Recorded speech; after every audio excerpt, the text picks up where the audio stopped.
This story really starts in December of 2024. Ever since Fourth Wing was released, my wife Abigail had been saying, I think you would like this book. And my response was something like, okay, cool, I'll add it to my list. But let's be honest, my to-be-read list is always growing and I didn't really have an interest in fantasy books. Iron Flame was released, and then in December of 2024, she told me about Onyx Storm and sort of challenged me to read Fourth Wing and Iron Flame before Onyx Storm was released. Spoiler alert, I didn't do that, but I did read each book, and in this video I'll give you my review of each book in the Empyrean series.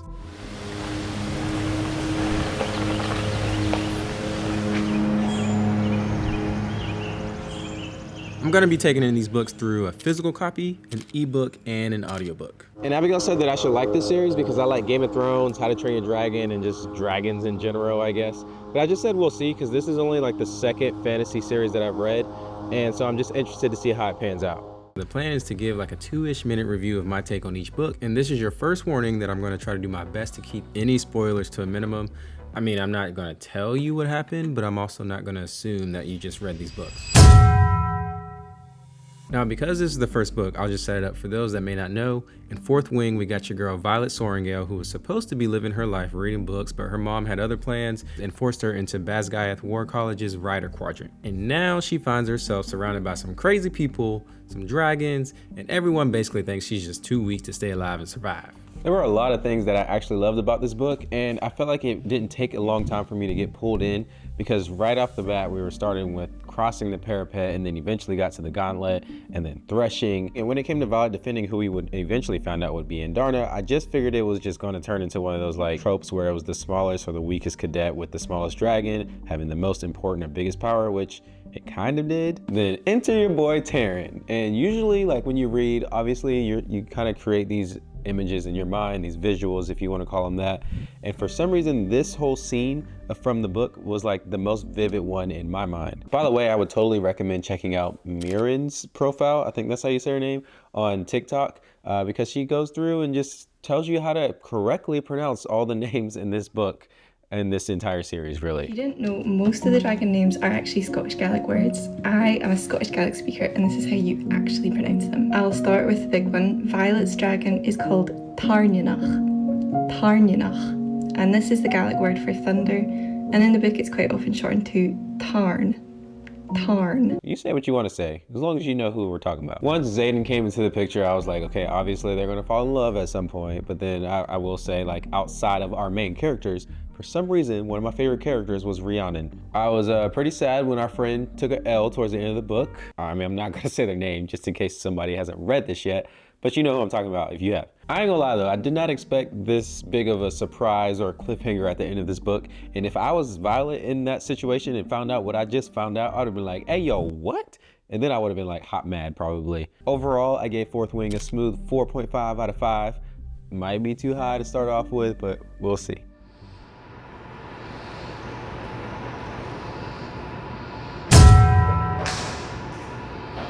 And we're back. And the first thing I noticed was that this book was much longer than Fourth Wing. Like it's thick. So I had to buckle up and get ready for this one because I felt like there was gonna be a lot of information in it. Let me also just add that Rebecca Yarros ain't afraid to kill off anybody because I was like, dang. Moment of silence for our girl Nadine.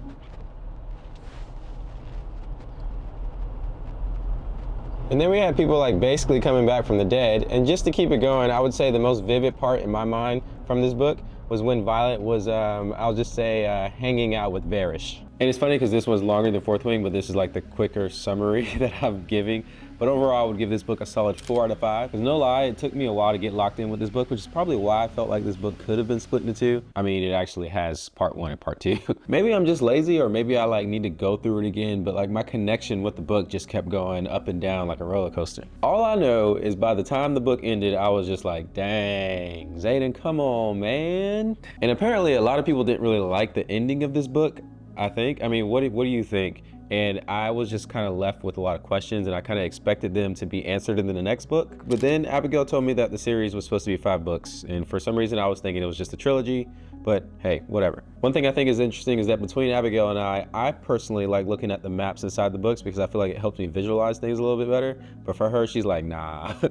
What about you?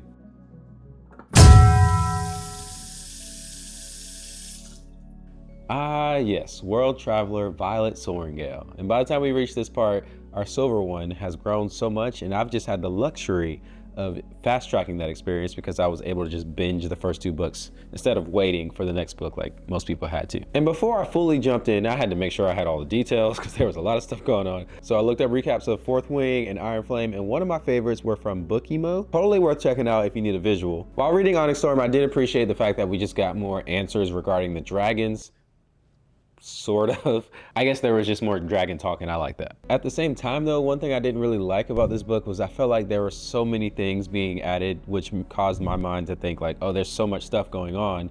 So like, how is all this gonna be pieced together at some point? I mean, I don't know if it's a me problem not being able to keep up with all that or remembering it all at once, but like we had our main quests, but then we had like 20 side quests at the same time. However, because we got 2 more books left, I feel like I'm just being impatient, and I'm just interested to see how it will all come together and buff out. The visuals from this book though, for me, they were on point. I'm talking like the dragons on the beach, Traeger's moment, and the battle, and call me crazy, but one of my favorite characters was Theophany.